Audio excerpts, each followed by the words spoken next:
Alright, so now let's get into some text. Let's see, so to create text, we can go here and use the type tool. And there's a few ways that we can do text. So for one, I can just click and to start text, and it automatically gives me some fill-in text. Laura Ipsum being the automatic fill-in. I can go to my character menu and change its size here. Just moving the mouse roller. Or I could just choose, or just type in the size that I'd want. A nice little feature. I know this works really well on Windows. On Macs, I've had a few problems with. But if I go over where it has the type of font, I can actually change and see what text I have there, what the font looks like. And this is a nice quick way of being able to see what the font is that you're doing and how it's going to look. I also can change it so that it's change it to all uppercase or all lowercase, so I don't have to type it exactly that way. It's basically one of those things that gives us a lot of flexibility. So once we have the font that we want and how we want it, then we can, I can also change this by expanding it if I needed a different size. You typically with fonts, you don't want to squish them in and out. You want to use the actual character controls to adjust their spacing and everything and what type they are. Now I can do a few different things with fonts. Let me choose a different font here, where I'm going to actually change to something maybe a little bit blockier. Yeah, something like that. Kind of futuristic, retro deal.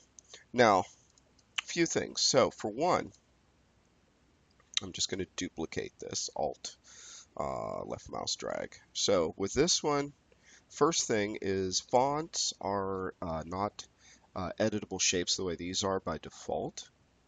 If I want to edit, like to cut out or to have certain things, then I'd have to right click on this and say create outlines. And when I do that, these are now not editable as text anymore. But what it allows me to do is to be able to go to a shape, and you see it has these points, so I can now edit these fonts by going in and tweaking them to make my own special font, or I could go in, select these two shapes, and then use the Pathfinder and minus the front, boom, and then cut it out. Why not just put white text there? Well, because I might have a situation where I might want to do something cool.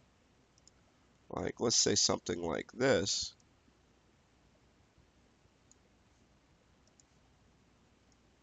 And kind of have that.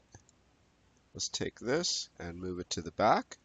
Remember, either the control brackets or right click, arrange, send to back.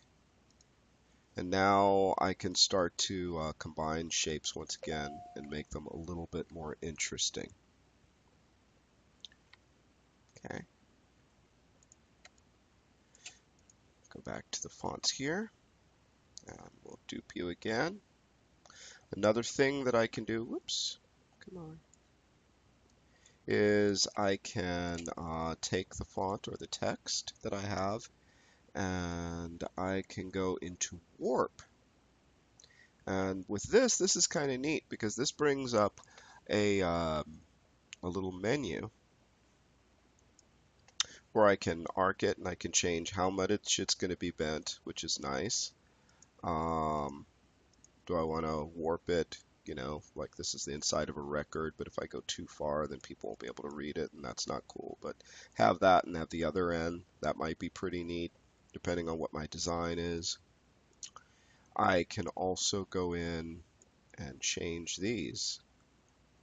And I'm just, with my cursor over this, I'm changing by using the mouse roller.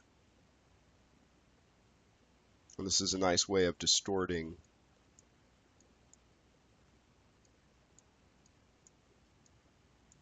and getting some nice little effects on there.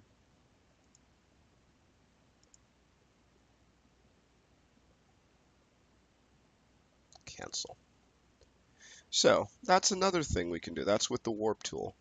And one other thing I can do is I can actually go in, and if I go to one of these, you notice there's a whole bunch of different ones. I can actually type on a path. So if I actually just click on the path, which is the outline of this actual shape, then it will apply that right to there. And then I could have something kind of like this.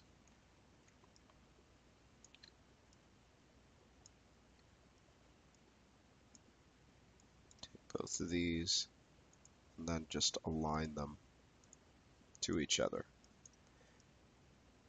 And then that font still has, I can still go in and say, oh, I want it centered. I can actually grab these and rotate it around. Look at that, to where it begins and ends. I could just rotate the whole thing, which is, oh, gooey.